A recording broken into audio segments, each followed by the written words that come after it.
Welcome to part 4 of our Emerging Smart Grid Technologies series. Today, we'll explore the role of artificial intelligence, AI, and machine learning in enhancing smart grid performance and predictive capabilities. The growing complexity of smart grid systems requires advanced analytical tools for optimal management. AI and machine learning algorithms are transforming the way we process and analyze vast amounts of data generated by smart grids. One key application is demand forecasting. Accurate predictions of energy consumption patterns allow utilities to better manage and balance supply and demand, optimizing grid efficiency and reducing operational costs. AI and machine learning are also essential for renewable energy generation forecasting, allowing grid operators to anticipate fluctuations in solar and wind power production, and plan accordingly. Advanced algorithms can detect anomalies and potential equipment failures, enabling predictive maintenance and reducing downtime.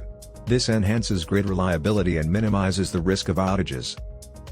AI-driven optimization can help manage energy storage systems in electric vehicles, intelligently charging and discharging batteries to balance grid loads and maximize the utilization of renewable energy.